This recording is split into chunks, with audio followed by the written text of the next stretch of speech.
File అయిందంటే definite గా ఏదో టైంలో ఏదో పరిస్థితుల్లో ఆ డెఫినెట్ గా క్లోజ్ చేయాల్సిన పరిస్థితి ఉంటదండి. పాపం పండింది, బయటకు వచ్చింది అంతే తప్ప. ఒక ముఖ్య విషయం తెలుసుకోవాలి సార్, మా కూటమి ప్రభుత్వం ఏ నాయకుడి మీద వ్యక్తిగత కక్షలు పెట్టుకునే ఉద్దేశం అయితే లేదు, చేయరు. అలాంటి వాటికి దూరం అండి. కేవలం వాళ్ళ యొక్క ఉనికిని కాపాడుకోవడం కోసం లైమ్ లైట్ లోకి రావాలని ఒకే ఒక ఉద్దేశంతో అంబటి రాంబాబు గారి ఎపిసోడ్ బయటకు వచ్చింది. సో దాన్ని వాళ్ళు కంటిన్యూ చేస్తున్నారు. మేమైతే పట్టించుకోవడమే మానేసాము. ఎందుకంటే చట్టం అంటే ఒకటి ఉంది, దాని గౌరవం ఉంది.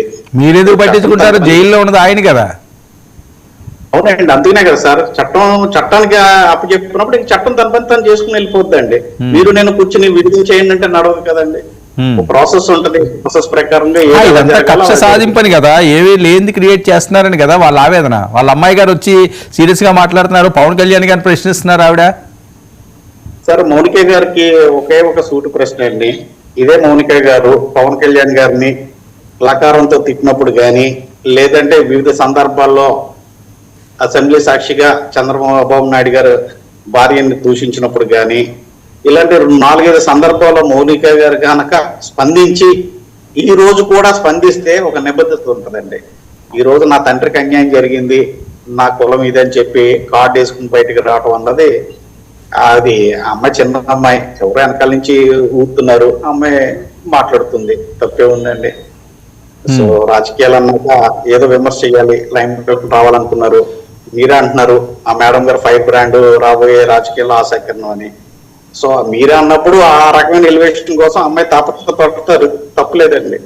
అంతే తప్ప విషయం అన్నది మా వరకు కూటమి ప్రభుత్వం వరకు ముగిసిన అధ్యాయం. ఏంటి ఎమ్మెల్యేలకు ఏవో లెటర్స్ ఇస్తున్నారట, స్వీట్ వార్నింగ్స్ తోటి, సీల్డ్ కవర్లు వేసి. ఏం సార్ డోర్ వెనకాల దూరం చూసినట్టు చెప్తున్నారు అన్ని. చంద్రబాబు నాయుడు గారు మాట్లాడివి సార్ అవన్నీ ఒకటే అండి. ఒక పార్టీ పెద్దగా, కూటమి పెద్దగా వాళ్ళ యొక్క పిల్లల కింద ఫీల్ అయ్యో లేదంటే సొంత మనుషులుగా ఫీల్ అయ్యి ప్రికాషన్స్ చెప్పడం అన్నది మంచి పరిణామం సార్. దాన్ని మనం భూతద్దంలోనో లేదంటే జనసేన ఎమ్మెల్యేలు ఎంతమంది ఉన్నారని నా ప్రశ్న.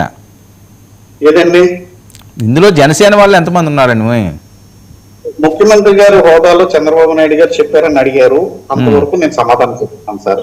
అందరూ ఎంతమంది ఉన్నారు అన్నది మనం వెళ్ళి దూరం చూడలేదు కదండి.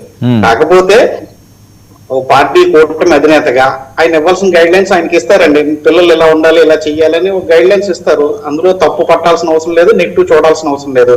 ఆ మాత్రం దానికి చంద్రబాబు నాయుడు బెత్తం పెట్టిన అందరినీ కొట్టారు, అలా చేశారు, ఇలా చేశారు అన్నది అంత అవసరం లేదు సార్. ఎందుకంటే బాధ్యతమైన పదవిలో ఉన్న చంద్రబాబు నాయుడు గారు ఎమ్మెల్యేలు ఏవో స్కూల్ పిల్లలు కాదు కదండి, బెత్తాలు ఇచ్చి కొట్టడానికి, గోడ కుర్చీ లేయించడానికి. ఒక మాట అంటే చాలు కదా. పేపర్లు ఇచ్చారు, ఏది ఇచ్చారు. నిజమేనండి, సీల్డ్ కవర్లో కాదు మీరు ఫాలో అవ్వలేదేమో.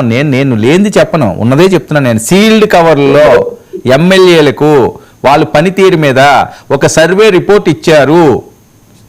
ఇవ్వచ్చు సార్, అందులో నెగిటివ్ ఉందని మీరు ఎందుకు అనుకుంటున్నారు? నెగిటివ్ ఉన్నదనే కదా, కొంతమందికి నెగిటివ్ ఉన్నదని వచ్చి క్లాస్ స్పీకరట మన అసెంబ్లీ సెషన్స్ లోని. మీ పనితీరు మార్చుకోవాలని మేమేం చెప్తున్నాము, మా మాట కూడా మీరు వినండి సార్. మీరు అనుకోవటం కాదండి, ఇక్కడ ఊహాగానాలు తావులేదండి. అనుకోవడం ఏంటండి? అనుకోవడాలు ఏమి ఉండవు ఇందులోని. అనుకోవడం కాదు, 40 మంది కాదు. ఇప్పుడు కాదు, పనితీరు బాగాలేదని చెప్పి ఓ 30-40 మందికి ఇస్తే అనుకోవడం ఏంటది? 165 మందికి, 164 మందికి అందరికీ ఇవ్వాలి కదా. మరి ఆ రిపోర్ట్ కాదు, బాగోలేని రిపోర్ట్ చేసి ఇచ్చారు, ఇదిగో మీరు తప్పులు చేస్తున్నారని. సార్ తప్పులు చేస్తున్నారనో లేదంటే మీ యొక్క ఈ యాంగిల్లో ఇక్కడ మీ పనితీరు తక్కువగా ఉంది, మీరు డెవలప్ అవ్వండి అని ఇవ్వచ్చు కదండి. ఆ మాత్రం దానికి అది ప్రోగ్రెస్ రిపోర్ట్ కింద ఎందుకు అనుకుంటారు?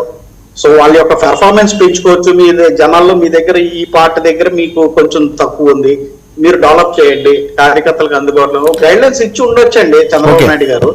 దాన్ని మనం నెగిటివ్ అవసరం అయితే లేదు సార్. Right, okay. మల్లేశ్వర్ గారు ఏం జరుగుతుందండి? అంబటి గారిది రేపు ఏదో తెలుస్తుంది అంటున్నారు. రాజమండ్రికి వాళ్ళ అభిమానులు అందరూ కూడా వెళ్ళి